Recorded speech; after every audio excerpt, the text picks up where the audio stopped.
Hi, welcome to Reading in My Jammies. I'm Laurette, your hostess, your reader, and in this case, your writer. Um, I'm going to read maybe the first couple of chapters of Learning to Cat, which is a book I wrote last year. I'm pretty proud of it. I like it. It was a fun little adventure, and I'm going through the pages right now, seeing where Uh, I think I just might stop at chapter one. Um, Anywho, it was a fun little adventure. I've never done anything like that before. I enjoyed it. Seriously, you know, I just went, just, poof, poof, just, oh. I mean, it's not the best written book in the whole wide world, but it was enjoyable. Okay, chapter one, Learning to Cat by Laurette. Marchesa awoke ecstatic. Before swinging her feet to the floor, she selected some music. She sprang from her bed, shaking her booty. In the bathroom, still jamming out, she flung her hair into a messy salt and pepper bun atop her head. After morning ablutions, she threw on some yard clothes and rubber clogs. She danced her way to the kitchen to make a cup of hot tea. She felt electric, like she had not felt in her 50 some odd years of living. She is coming out of a several months long nasty rut, and jubilant doesn't even begin to describe how free and new she is feeling at this very moment. She sang to her morning tea. Yummy tea, ooh. She sent up a cheer in the air, lofting some droplets of hot tea onto her countertop, still singing. No matter, I got this. She cleaned it up and continued to boogie through the small dining room, the living room, and out the front door. It is a cool, dry morning, highly unusual for the oppressively humid and hot weather of Corpus Christi, Texas. She is celebrating the end of an all too disgustingly overheated summer. South Texas usually has a mild winter, but lately it has gotten cooler and cooler for longer periods of time. But the fall type weather is fleeting. It never lasts for very long. Pleasant days like this are so rare, so every South Texan takes in as much of this beauty as they can. Also, Marchesa is celebrating. She finally found some purpose, something to add body and flavor to her life. Forced into retirement after the law firm she served for 30 years, she settled into this new idea of having nowhere to go and nothing to do. It was fine at the start, sleeping in until 9 a.m. and having brunch instead of breakfast and just having a long lunch somewhere at a favorite local eatery and then going home to read a book or maybe watch some television. It was fine until it wasn't. All her friends were still working, had places to go and things to do, but she just had her.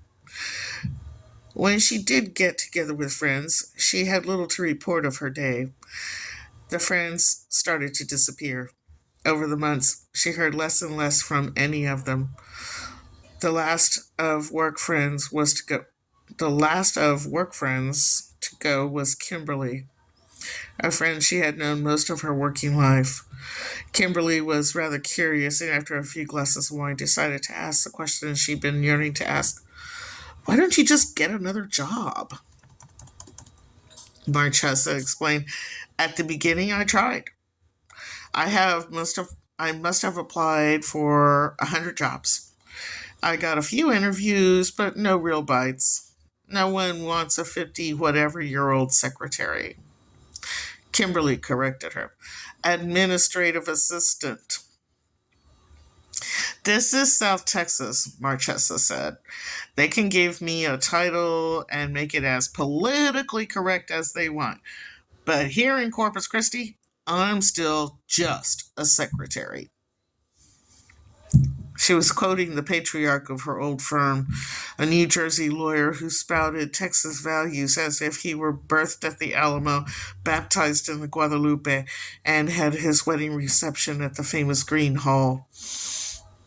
He had a good public relations team because no one ever knew he was from New Jersey. After the newness of retirement wore off, she fell into an unhealthy rut that began to weigh on her psyche, and that made her feel almost worthless, like her life was a detrimental grind, which drove her to feel auxiliary to the functionality of a progressive society. Not all that necessary, but just hanging around.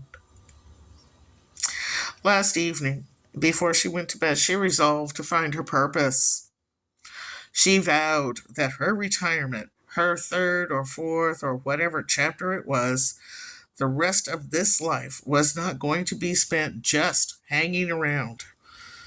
She worked all her life, and now it was time for her life to make some kind of difference, at least to her. I will take up gardening, she said to herself last night. I know I'm not very good at it. I tend to kill more than I grow. But that was when I was working. I didn't have time for plants, and these days the internet has all kinds of gardening advice. I bet I can be a great gardener. She could faintly hear the music as she sat in her old wrought iron chair with a faded floral cushion cradling her hefty body. A portion of an old tree stump playing the part of the ottoman propped up her feet. By her side, on a colorful yet somewhat shabby hand-me-down table, she sat her cup of hot tea. Perfect place, perfect weather to begin planning out the designs she had floating around in her head. There on the front porch, sipping tea in her cozy chair, she eyed the tattered boxwood shrubs and the large oak tree anchoring the middle of the front yard of the mid-century cottage. She began designing in her head a new garden that would be the envy of the neighborhood. Maybe she will join a garden club. Or start one. The Sarita Street Garden Club. She whispered into her teacup as she took in one final gulp. Next thing you know, she couldn't sit any longer. She got up from her chair to make her way through the house to get to her backyard shed, where she kept her gardening supplies, such as they are. A few rusted clippers, a hand shovel, some bags of dirt, and old pots were all she had. She bought some plants from Gus, her neighbor from down the street, a prolific gardener who often makes sport of Marchesa's gardening techniques. He said as she walked away from his garage sale, "If it looks like you're killing them, call me. I didn't bring them this far for you to kill them." She smiled, thinking about that. As she came out the back door, she saw something move by the shed. It was gold. It was gold. And it moved swiftly. She got closer to the gold blur and saw that it was a cat moving in between some scraggly dying bushes in a nearly rotted wood pile. "Kitty, what are you doing?" she asked. The gold cat looked at her angrily and hissed, then meowed. "What's the matter, kitty?" she asked. "What the heck am I doing talking to a cat? I'd shit my pants if it talked back." The gold cat hissed, then meowed again. She spoke to the cat. I do not know much about cats. I know hissing means leave me alone. Meow is more like I need attention. But a hiss meow, what the heck do you want, kitty? Then she saw two little heads pop up under the shed. A little kitten that looked like a cross between a calico and a tabby, and one that looked like its twin, but with more vibrant coloring. Then another little head popped up. It was a charcoal and white kitten with a smudge of pale coral on its left shoulder. Finally, one tumbled out bravely from under the shed and was just like the mama cat, gold and demanding. It mewed mightily at Marchesa. They're hungry. Marchesa, not a cat person, actually having no pets whatsoever, is not prepared for this. Oh, frack, what do I have? Oh, she took a mental inventory of things in her refrigerator and her pantry. No, that won't work. No, no, no. They're not getting the steaks. Ah, tuna, tuna. I have tuna. That will have to do until I get to the store. She hustled back into the house to make a dish of tuna for the little family. Soon she would have to get online to see if she had any rescue friends who could take in a mama cat with 4 babies. She put the plate on the ground, and the babies sniffed at it, but waited for their mama to show them the way. But she was too busy hissing and meowing at Marchesa.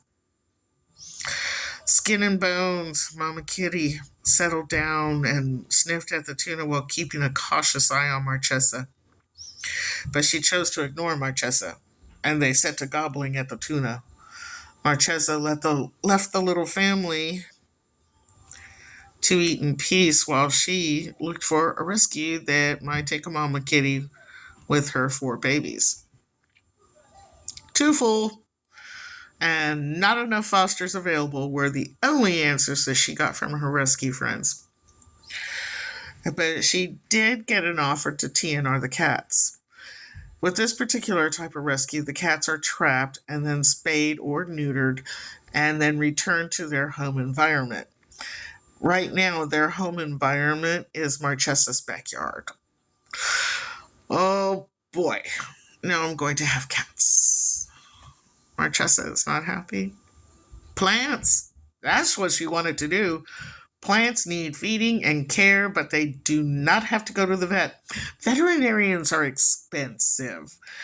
Marchesa was able to retire early, but that did not mean she was a wealthy woman. She has just enough to keep her bills paid and her doctors paid, and a little dividend that is paid quarterly. It wasn't much, but it took care of the house taxes and helped her make a pilgrimage to San Miguel de Allende in Mexico to see family. But she cannot ignore the hungry pleadings of any animal or human.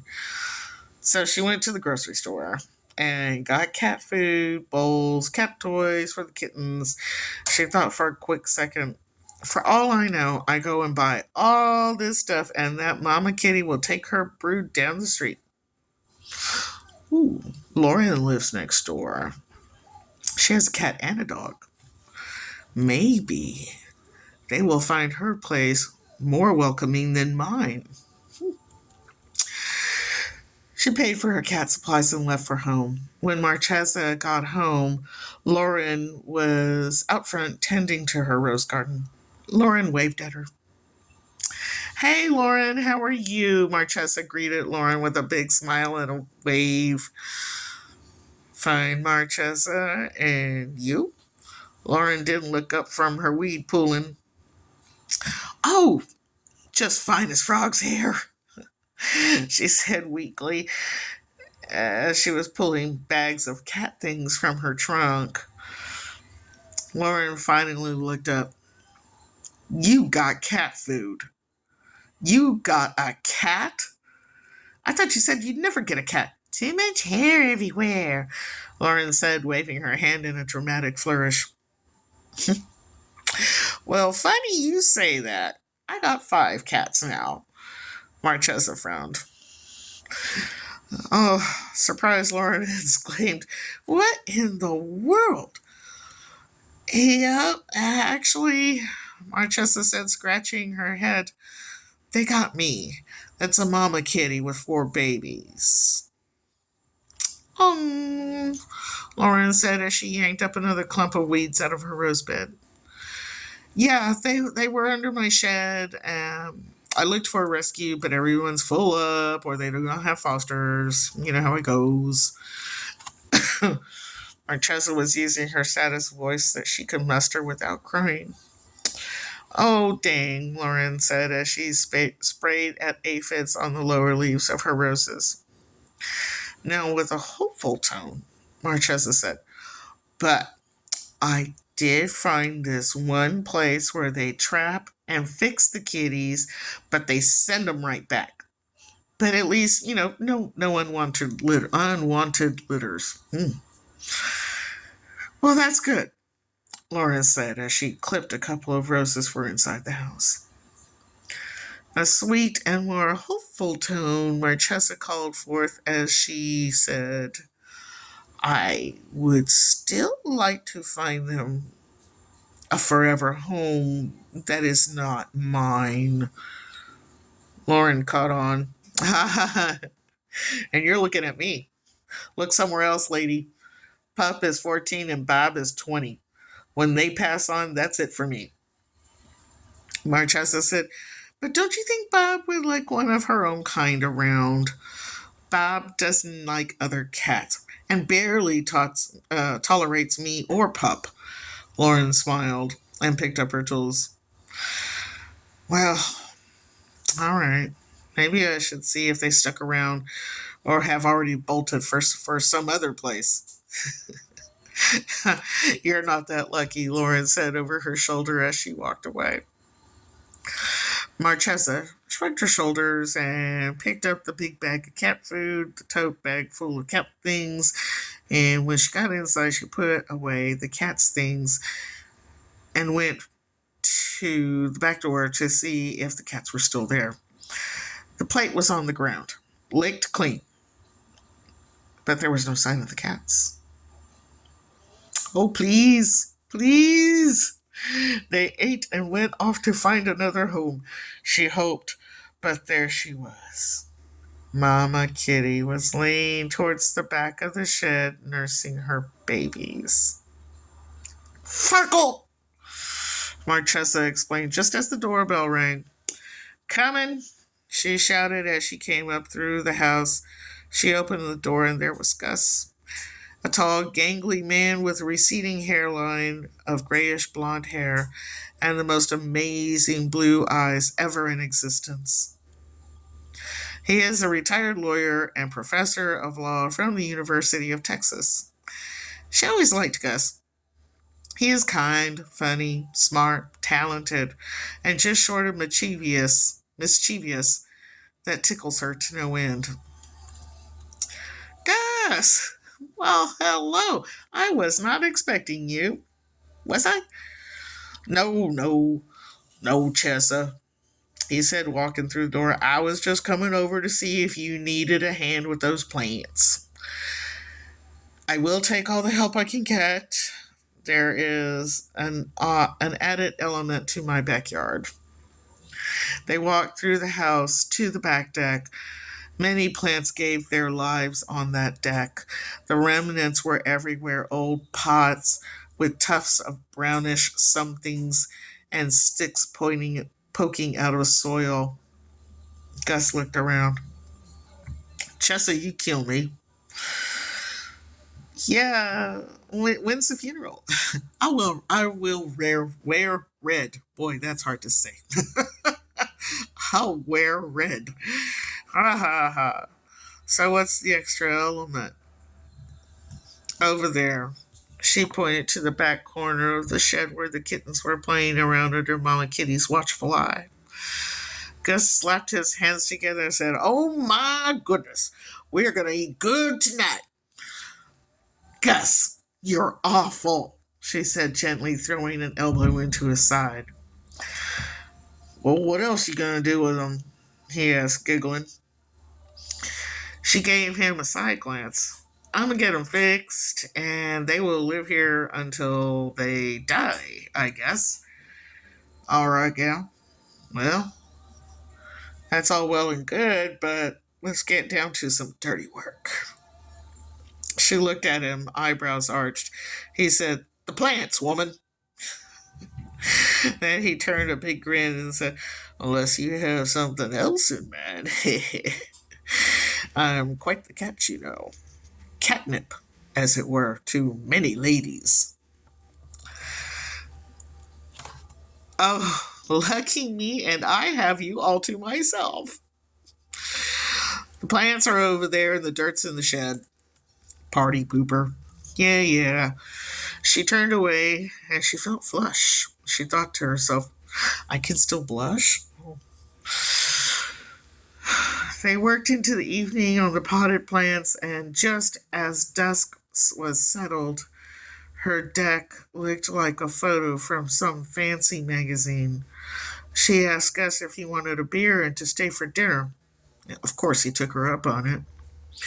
Here you go. She handed him a beer. They sat on the deck, looking at the work they accomplished, feeling rather satisfied. Where's your beer? Oh, inside. I got to feed my little furball family, put the steaks on the barbecue, and then I think I can have my beer. No, ma'am. You sit yourself down and I will tend to the steaks and the cats, he said as she tried to fight him on it. But his mind was made up. After spending a few minutes listening to cabinets being opened and closed in a futile attempt to find food, supplies, and equipment, she got up to show him where everything was in her kitchen. She sat He sent her back to the deck with a beer in her hand and with orders to relax. So she did. The rest of the evening was spent in good conversation and lots of laughs. A few hours later, he bade her a good night and walked down the street to his home. She stood at the door, smiling, feeling full, and a little buzzed. Her phone rang. She shut the door and answered the phone. So, Gus? It was Lauren. Marchesa rolled her eyes. Madam, what are you implying? Just wondering, how I like to wonder about things. We had a lovely time. The back deck never looked so nice, and then he grilled some steaks. Oh, they were perfect. I do not care about the deck, nor do I care about the steaks. So, Gus? Oh, you little... Well, why not Gus? He is a good man.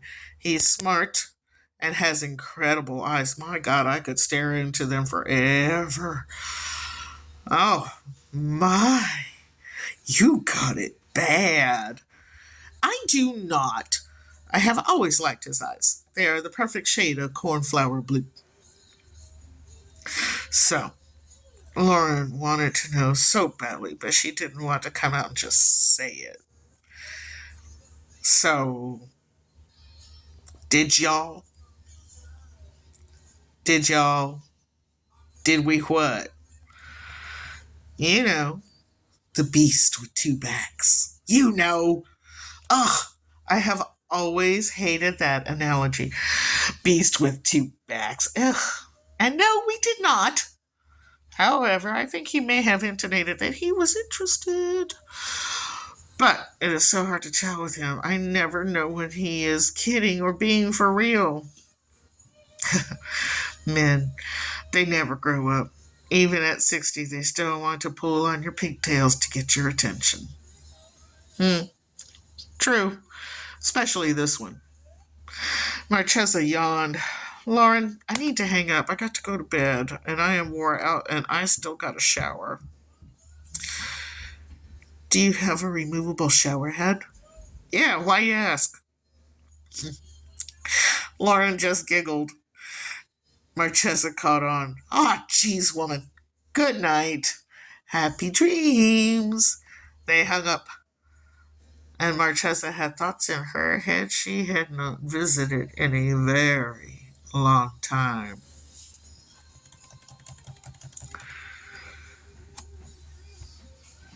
I hope y'all enjoyed it. Maybe I'll read chapter 2 tomorrow. Why not?